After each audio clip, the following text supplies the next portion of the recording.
Hey guys, very enthusiastic about this next video. I'm going to explain to you a principle that I came across that really changed my life. Yesterday I talked about the 5 regrets of the dying, and I combined that with a scarcity that we all have, and that scarcity is time. And I said to you, okay, in the next video, so that's this one, let's talk about productivity. And this video consists of 2 parts. One is how I came across this principle, and the second one is, that I'll upload tomorrow, is about how you can change it, how you can use it to change your life. Okay, so first, a bit about me. Join me back in the time machine. It was 2006. I was a special forces officer in Holland, and I quit the job.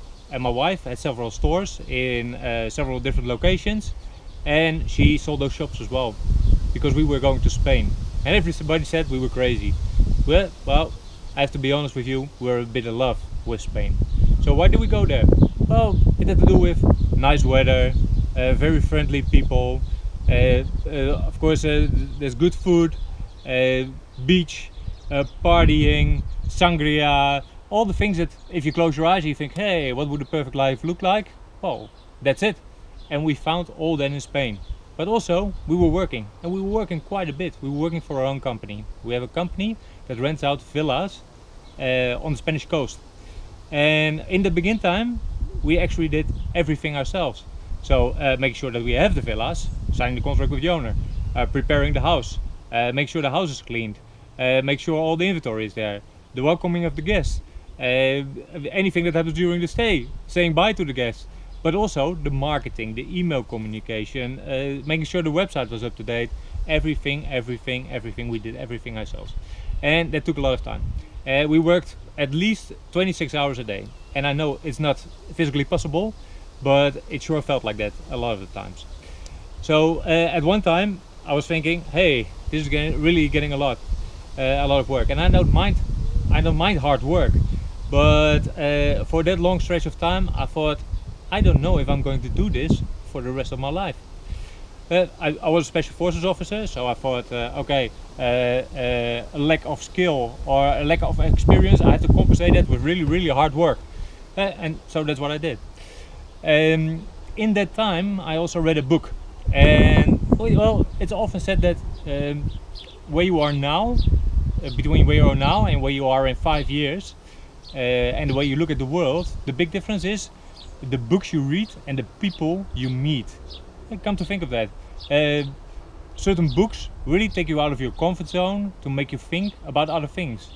And I'm sure that you know a lot of people who have spoken with you or to you, or you watch YouTube movies, maybe even on TED Talks, and you say, yes, these people are really inspiring. I really like what they're saying, and they changed my mind. Well, this book was one of those books. The name of the book, the title is The 4-Hour Work Week by Timothy Ferriss. And really, if you haven't read it, or well, a lot of other books are from Timothy Ferriss as well, I'll put a link in the description, then you're really missing out. We changed a lot of things within the company because of that book, but one principle really stuck out. And that principle was the Pareto law.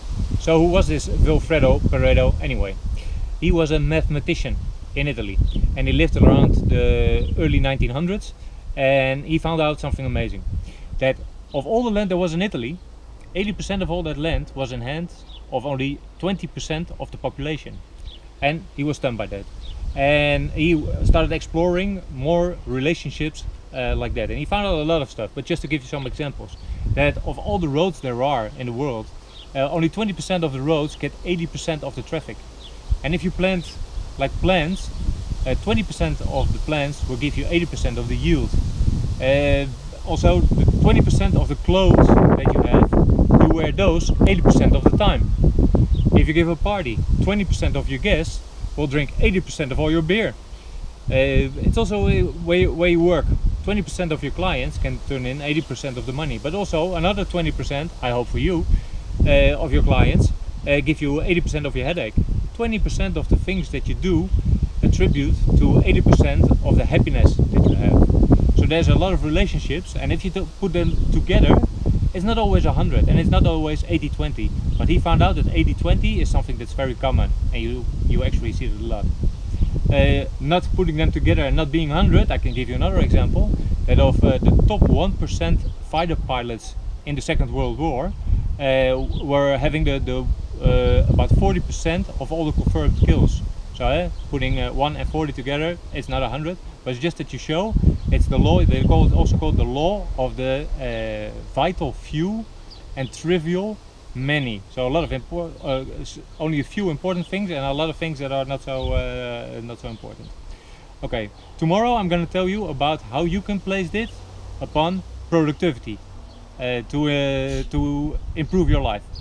Okay, in the meantime, don't forget to hit the subscribe button and the little bell that you get a notification tomorrow, but I'll also put a link to the next video in the description once I have it. Hey, have a nice day!